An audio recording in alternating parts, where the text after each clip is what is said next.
오늘은 하나님의 나라와 유아 세례에 대하여 말씀드리겠습니다. 그러기 위해서 이 유아 세례의 근간이 되는 구약의 할례에 대하여 말씀드리려 합니다. 부족한 제가 성도 여러분의 청빙을 받아서 우리 한마음 개혁교회 목사로 임직한 때가 6년 반 전인 2016년 6월입니다.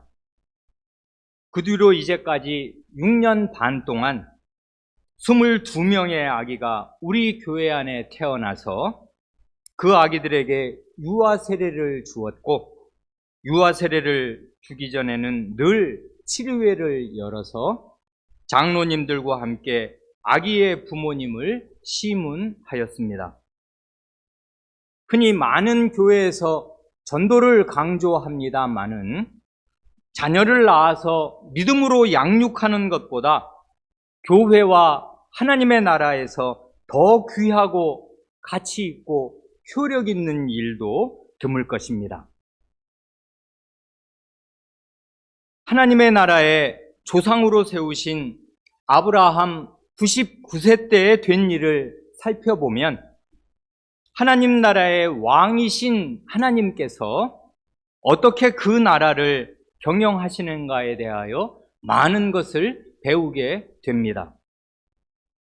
하나님께서 99살 된 아브라함에게 자신을 나타내실 때 자신을 전능한 하나님으로 계시하셨습니다.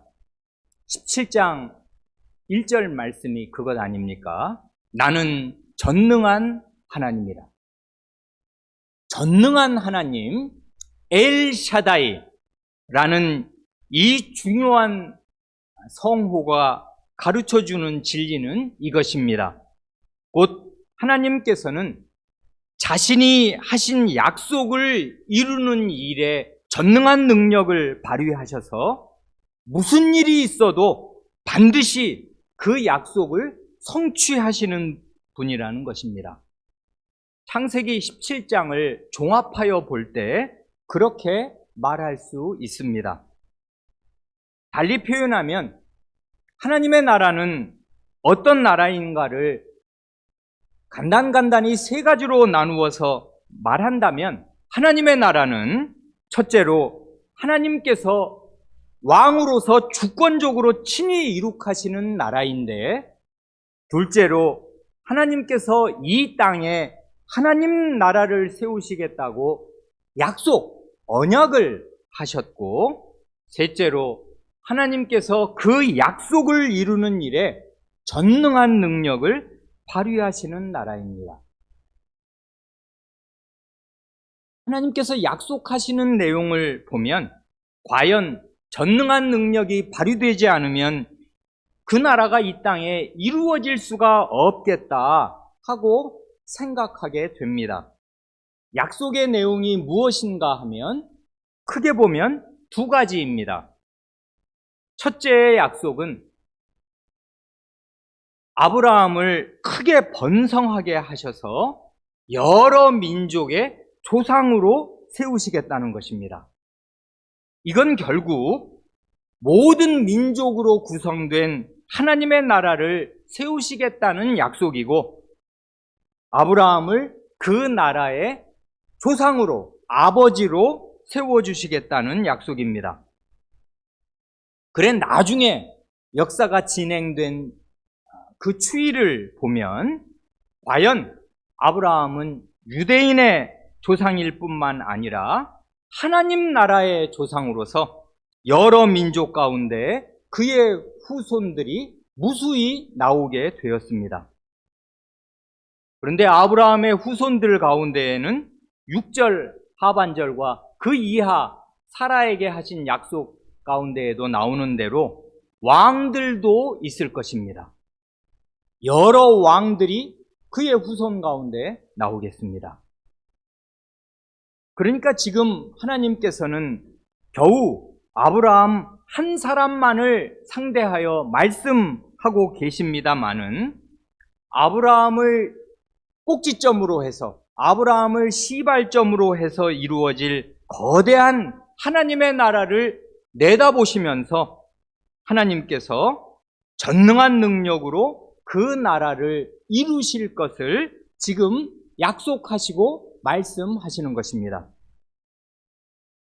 그 말씀을 들은 아브라함은 그때 3절 말씀처럼 하나님 앞에 꿇어 엎드렸습니다마는 나중에 하늘의 별과 바닷가의 모래처럼 무수히 많은 하나님 나라의 백성들, 곧 자신의 후손들을 한자리에서 다 보게 되는 그날에 하나님께서 과거에 자신에게 약속하신 말씀을 전능한 능력으로 다 이루신 그 장엄한 광경을 보게 될 때 한없는 경외심과 감사의 마음으로 전능한 하나님 앞에 다시금 꿇어 엎드리게 될 것입니다.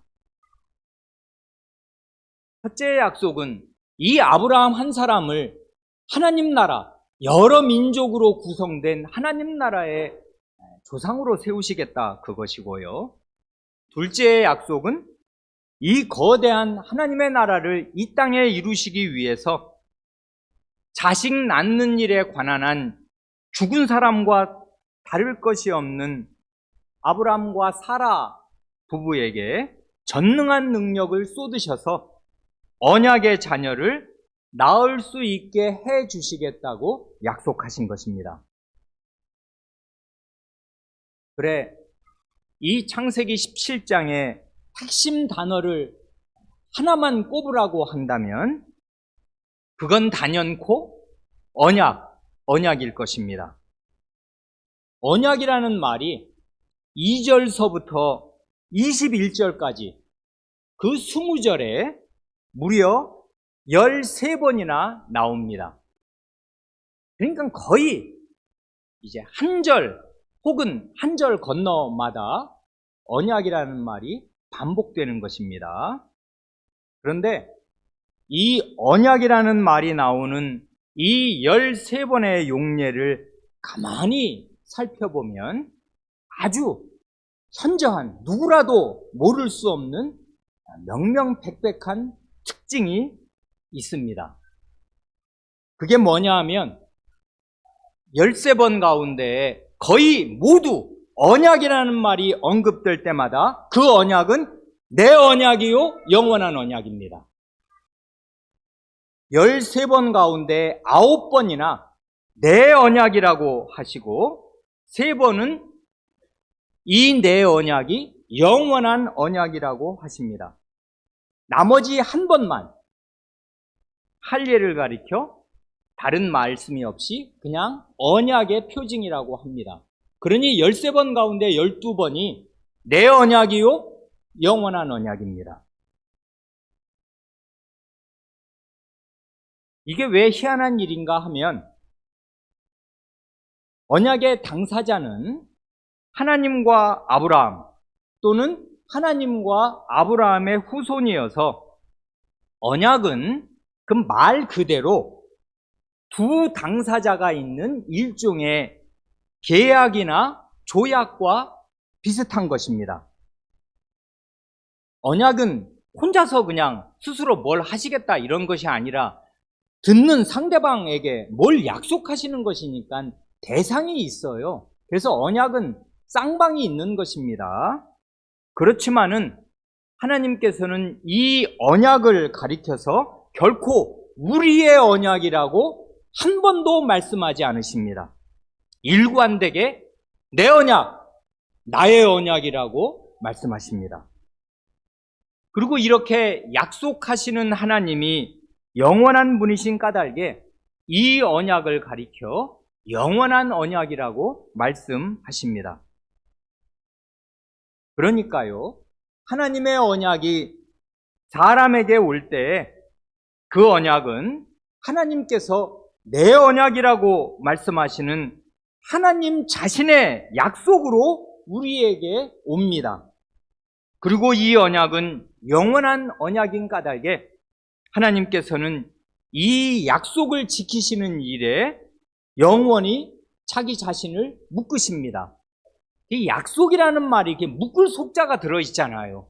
약속을 하는 순간에 그 약속에 자신이 묶이게 되는 것입니다. 약속을 안 했으면 자유로웠는지 몰라도 약속을 하면은 그 약속으로 자기를 묶는 것이에요. 하나님은 원래 어떤 것에도 묶이거나 매이거나 구속을 받을 이유가 없으신 분인데 스스로 약속을 내셔서 그 약속으로 자기 자신을 묶으시는 것입니다. 이 약속을 나는 지켜야 한다. 지킨다, 영원히. 하고 자기를 묶으신다, 그 말입니다.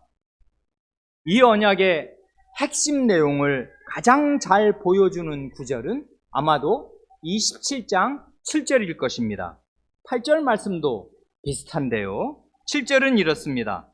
내가 내 언약을 나와 너 및 내 대대 후손 사이에 세워서 영원한 언약을 삼고 너와 내 후손의 하나님이 되리라. 언약의 내용이 무엇인가 하면 결국은 이것인데, 하나님의 나라를 이루셔서 그 하나님 나라 안에 들어온 하나님 나라의 백성들의 하나님이 되어주시겠다, 그것입니다. 하나님께서 영원히 아브라함과 아브라함의 후손의 하나님이 되어주시겠다 약속하십니다.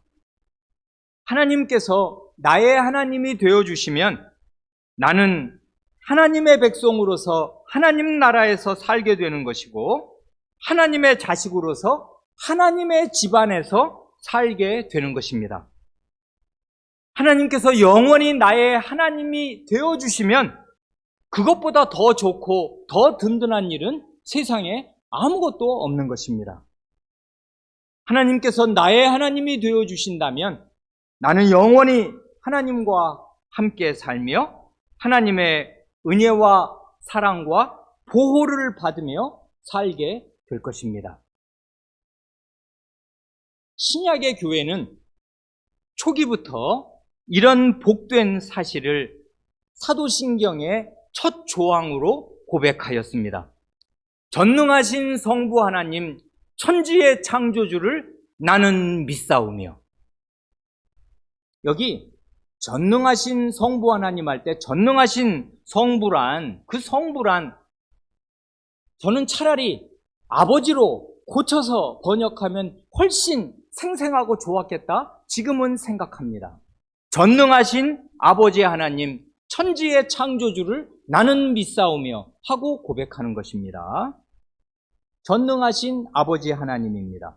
곧 천지의 창조주이신 하나님께서 나의 아버지가 되어주시려고 나의 아버지가 되시는 그 일에 전능한 능력을 쏟으신다, 그것입니다. 이걸 역대 신약의 교회는 하나님에 관한, 성부 하나님에 관한 유일한 조항으로, 첫 조항으로 고백하였습니다.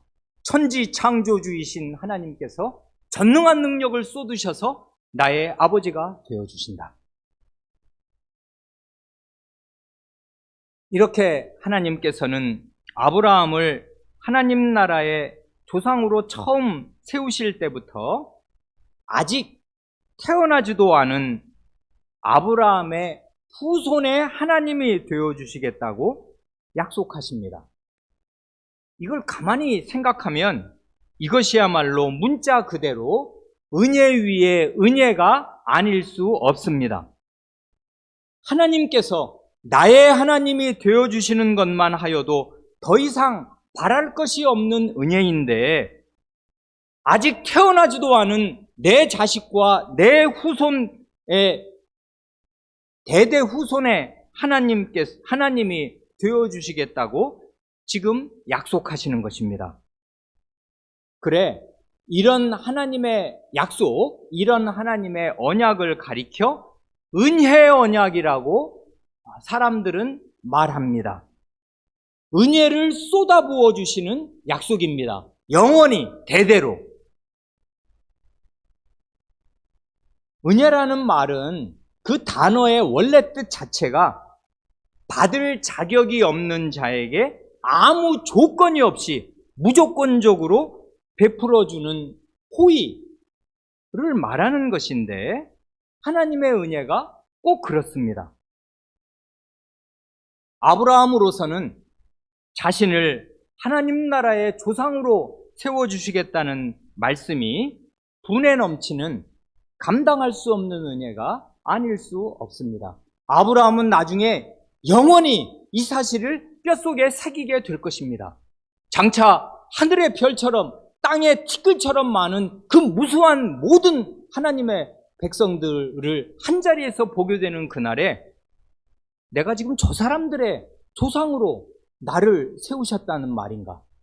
내 후손들의 면면을 볼 때 모세도 있고 나중에 보면 바울 같은 사람도 있고 베드로 같은 사람도 있고 쟁쟁한 사람들이 많고 많은데 나를 저 사람들의 아버지로 세우셨다니 이게 웬 내가 감당할 수 없는 은혜인가를 그 사람은 뼛속에 새기고 하나님께 감사하게 될 것입니다. 이건 내가 감당할 수 있는 은혜가 아니다. 그런데 하나님이 그냥 무조건적으로 내게 베풀어 주신 은혜다. 이 은혜를 내가 어떻게 감당하랴 하는 마음으로 하나님 앞에 꿇어 엎드리게 될 것입니다. 게다가 아브라함이 이 언약을 받은 때는 언약의 자손인 이삭을 비롯한 아브라함의 후손이 아직 태어나지도 않은 때여서 자기 후손들이 한 일이라고는 아무것도 없고 하나님을 기쁘시게 한 일이라고는 손톱만큼도 없는 때인데 존재를 안 했는데 무슨 일을 하냔 말입니다. 후손이 없어요. 지금 이스마엘 언약에 결국 바깥으로 나갈 이스마엘밖에는 언약의 자손에 관한 한 이 사람은 사막과 같고 불모지와 같아요. 한 사람도 없는데 그 많은 후손을 약속하시면서 그 많은 후손들을 하나님께서 순전히 은혜로 기쁘신 뜻대로 그 후손들의 하나님이 되어주시겠다고 약속하시면서 그 약속에 자신을 영원히 묶으신다 그 말입니다. 그러니 이것이 은혜의 언약입니다. 이런 은혜의 언약의 표와 인으로서 이날 제정하신 예식이 할례입니다. 은혜의 언약의 표, 사인이라는 말은 할례가 사인이라는 것인데 뭔 사인이냐면 하나님의 은혜를 좀 봐라 하고 하나님의 은혜를 가리키는 표지판이다 그 말이고요.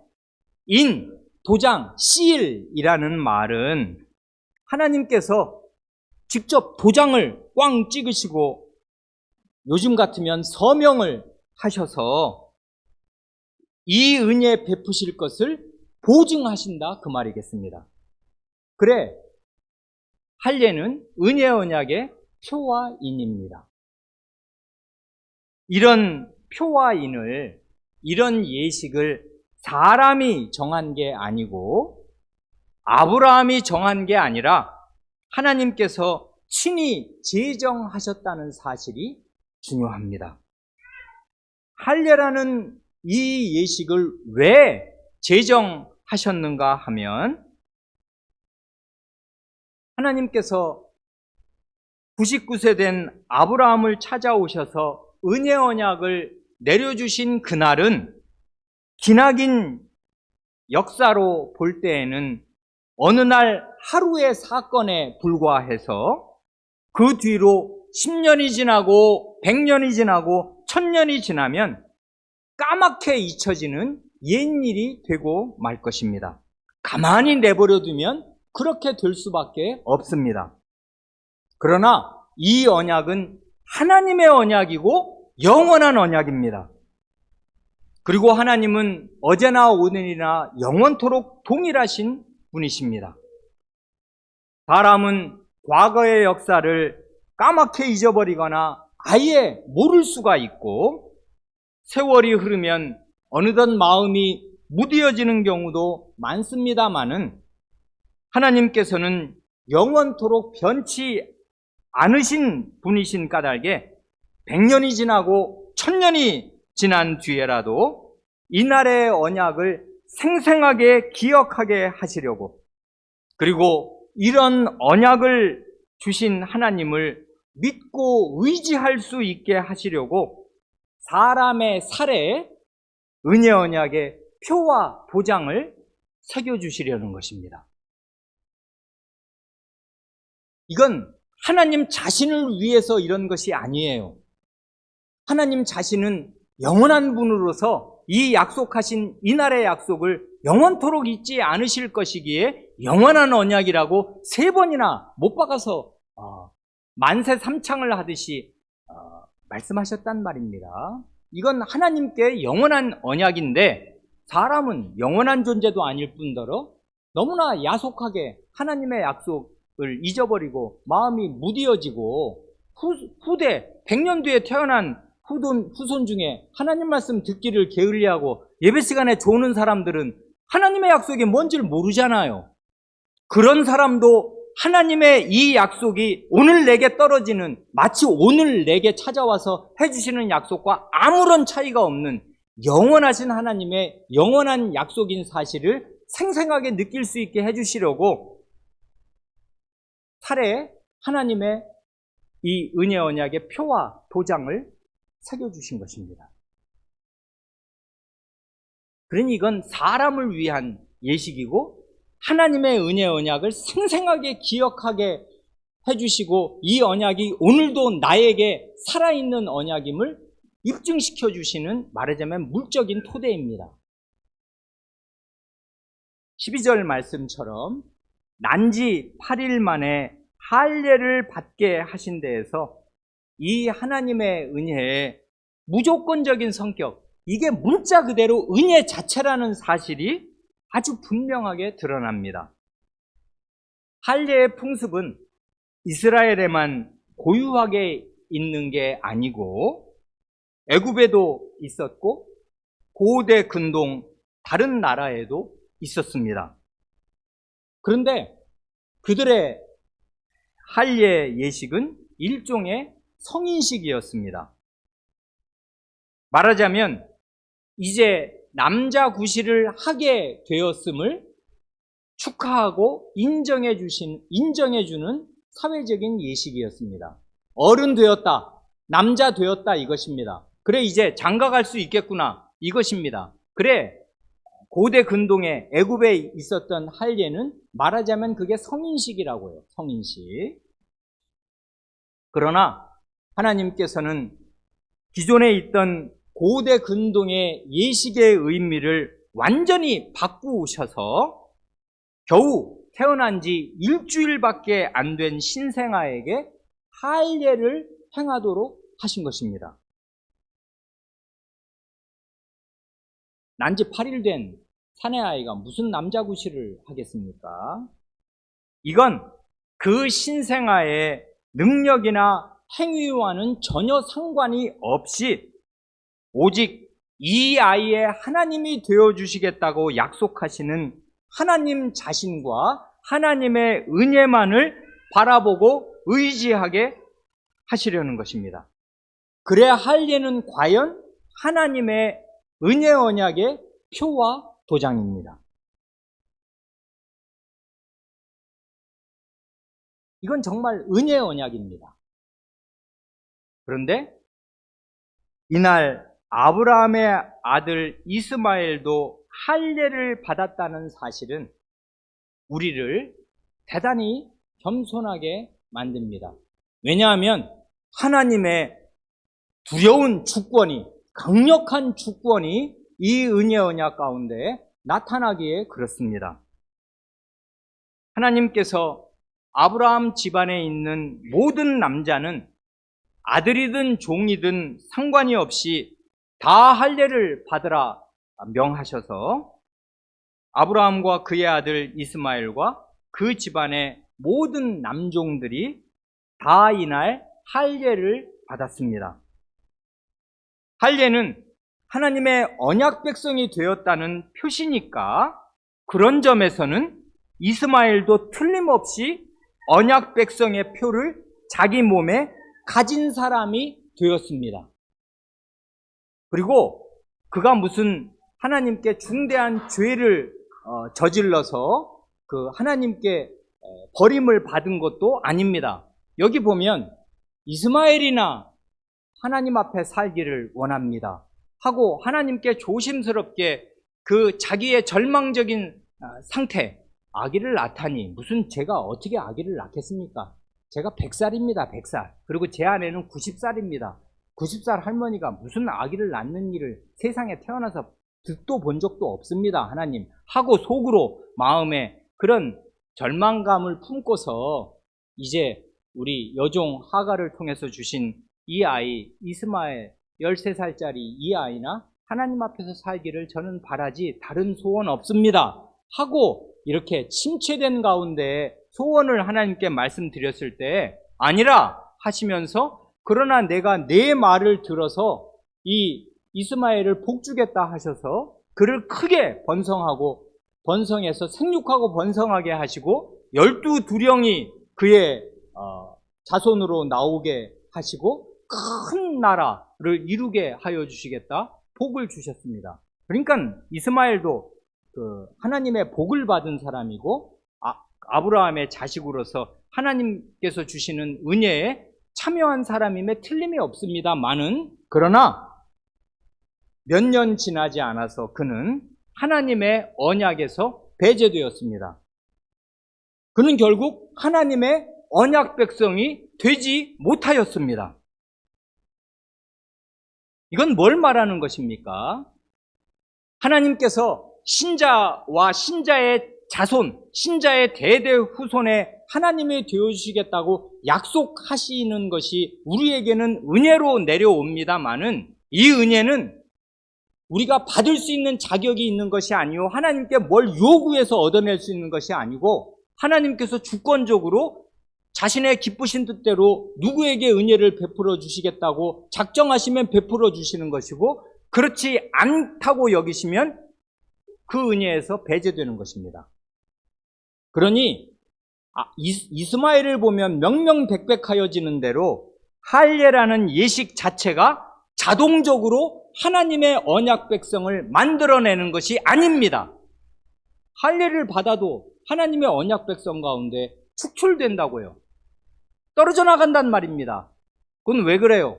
하나님이 그 사람을 특별히 미워하시고 복을 주시지 않아서가 아닙니다. 이스마엘은 굉장한 복을 받은 사람이에요. 한 개인으로 보면 우리 가운데 어떤 사람도 이만한 복 받기가 어려울 것입니다. 우리 자손 중에 무슨 12두령이 나며 큰 나라를 내가 이룰 나라의 조상이 되겠습니까? 그런데 그런 은혜를 이 세상에 사는 동안에 받지만 하나님의 영원한 언약, 하나님의 영원한 나라에는 들어오지 못할 것입니다.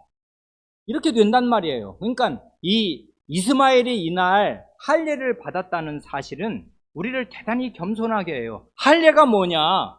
이걸 생각하게 해요. 할례가 뭡니까? 은혜 언약의 표라고요. 은혜가 뭡니까? 받을 자격이 없는 자에게 하나님께서 주권적으로 주시는 거라고요. 그러면 그런 은혜를 받으면 어떻게 해야 돼요? 그 하나님께로 마음과 온 정신이 쏠려야 마땅해요. 하나님 자신에게로. 그러니까 하나님이 주신 이 표를 내가 받았다는 이 사실에 머무르면 그 표는 아무것도 아닙니다. 이스마엘처럼.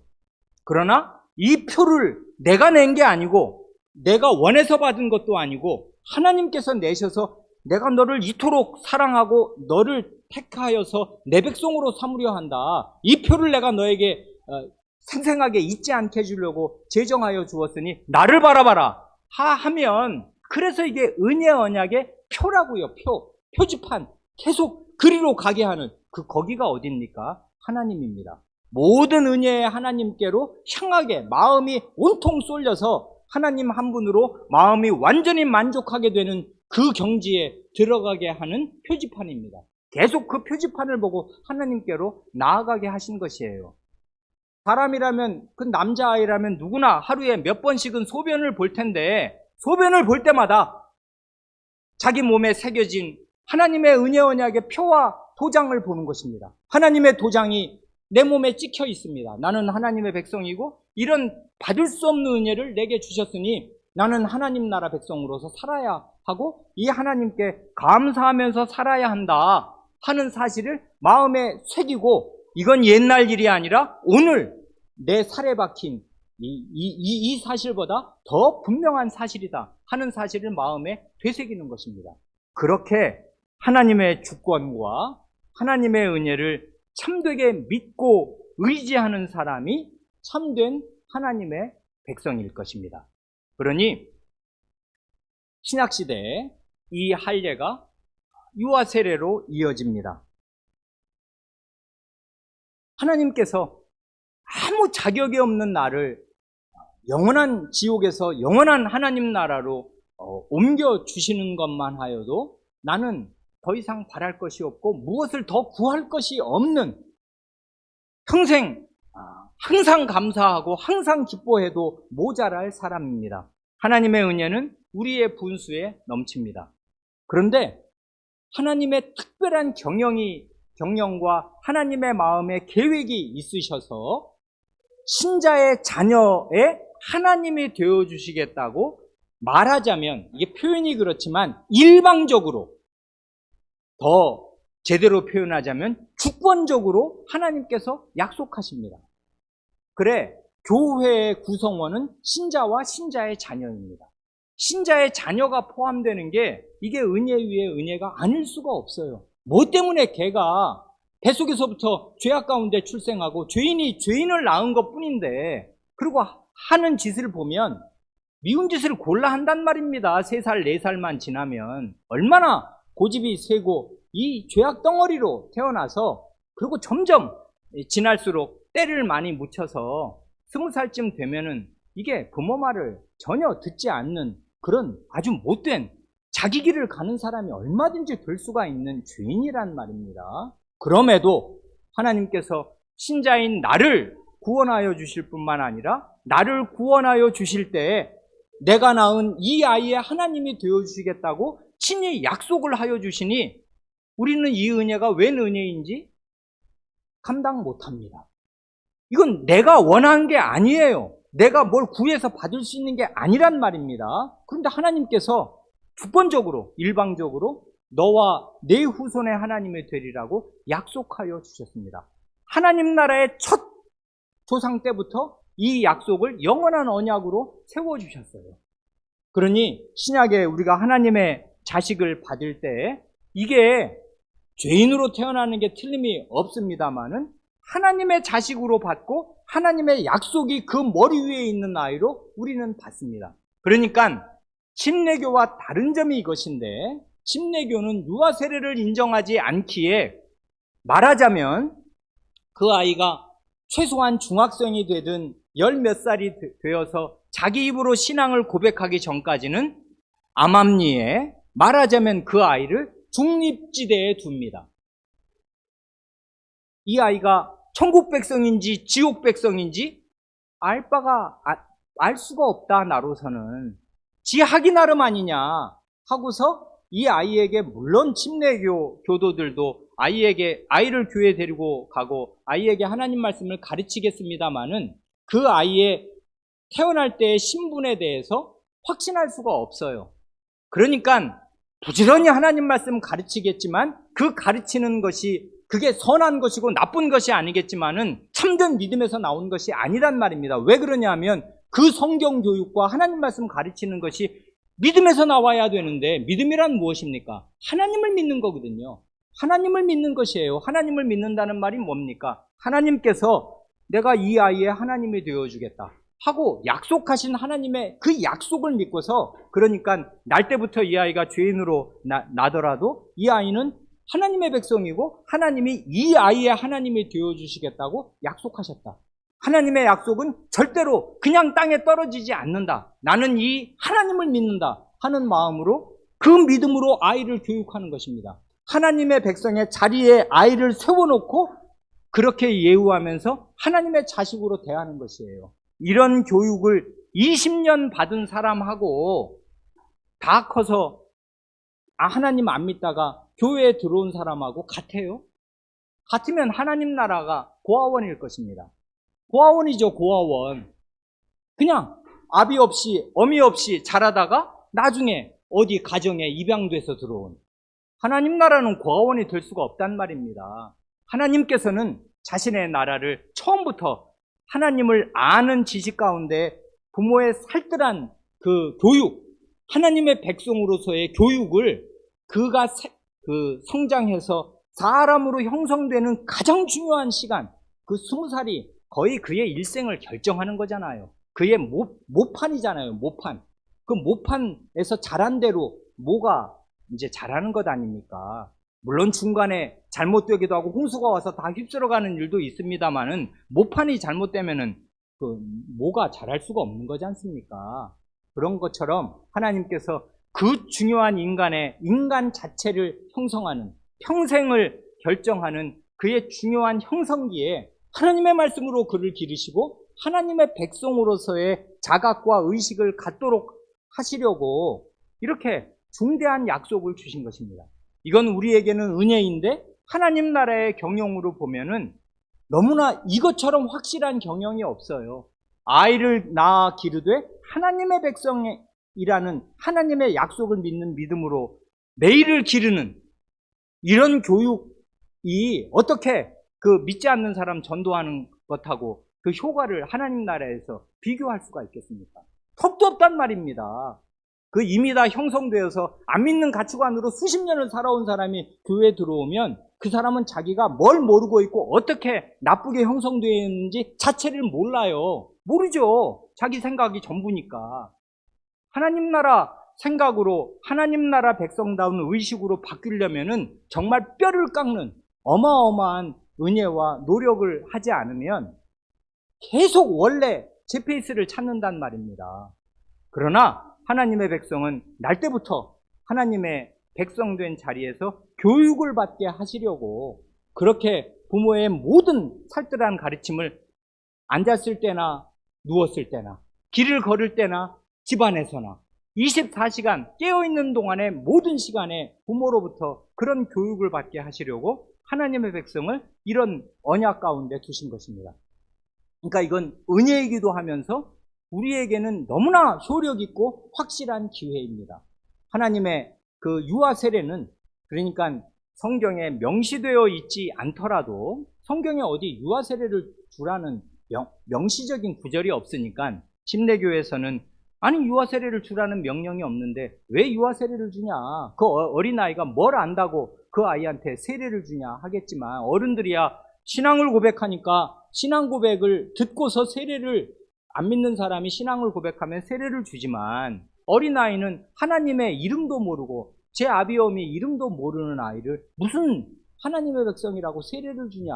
그건 부당하다. 그냥 맹목적인 아이한테 어떻게 세례를 주냐 하겠지만 하나님의 은혜는 맹목적인 것이 아니요 무조건적인 것입니다. 주권적인 것이라고요.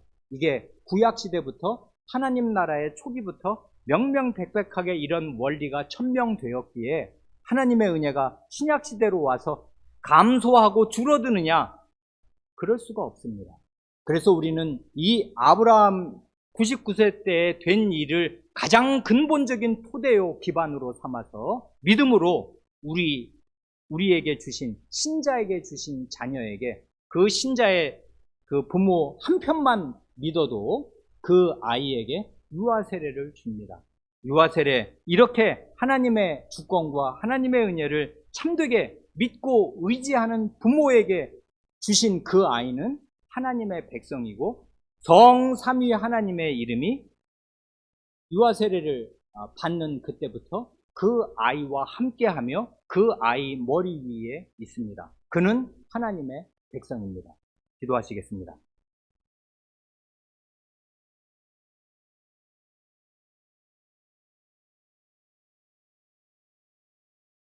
하나님 아버지, 하나님을 떠난 온 인류가 모여서 대동단결을 이루어 하나님 없는 세상을 만들고자 바벨탑을 쌓고 힘과 지혜를 합쳐서 우리의 이름을 내자 하여 인간을 이 세계의 주인으로 우뚝 세우고자 하는 그 반란지구가 되고 반역의 땅이 된 이 세상에 혈혈단신 아브라함 한 사람을 하나님 나라 조상으로 세우시되 하나님이 왕으로 계시는 그 나라의 조상으로 세우셔서 아브라함과 그의 태어나지도 않은 자식과 그 자식으로 말미암은 대대의 후손에 하나님이 되어 주시겠다는 거룩하고 강력하며 은혜로운 언약을 하여 주시고, 이 언약이 대대로 잊혀지지 않고 생생하게 기억되고, 그리하여 이 언약을 내신 하나님을 생생하게 믿고 의지할 수 있도록 이 언약을 표하고 인치는 예시까지 제정하여 주셨습니다. 하나님께서는 과연 은혜로우신 하나님이시요, 저희 사람의 연약함과 부족함이 무엇인지를 가장 잘 아시고 그것을 어떻게든지 채워주시고 하나님께로 인도하시려고 이렇게 거룩한 성례를 구약 때부터 제정하여 주셨습니다. 이 은혜가 신약시대에는 더욱 넘쳐서 구약시대에는 남자아이만 할례를 받았으나 신약시대에는 남녀의 차별이 없이 남자아이와 여자아이가 모두 세례를 받게 하시고 물로 그의 죄를 씻어 성삼위 하나님 안에 들어오게 하시며 하나님의 보호와 하나님의 아버지 되심이 그 아이에게 있게 하셨으니 이것이 은혜 위에 은혜가 아닐 수 없사오며 죄인인 저희가 감히 바랄 수 없는 크나큰 은혜인 줄을 믿습니다. 이런 은혜와 이런 은혜의 하나님을 간곡하게 믿는 믿음으로 저희가 저희 자녀를 대할 수 있게 하여 주시고 하나님의 자식으로 반듯하게 예우할 수 있게 하여 주시며 저희의 못되고 저희의 그릇된 성정을 따라 함부로 아이를 대하여 그 아이의 마음을 노엽게 하는 일이 없게 하시고 오직 주님의 백성이요 하나님의 자식이므로 주님의 교양과 하나님의 말씀으로 아이를 양육할 수 있게 하여 주시기를 구합니다. 그리하여 하나님의 나라와 주님의 교회 안에 하나님을 참되게 믿는 일꾼들이 부지런히 자라고 튼튼하게 자라서 이 나라를 떠받치고 나아갈 수 있게 하여 주시기를 구합니다. 우리 구주 예수님의 이름으로 기도합니다. 아멘.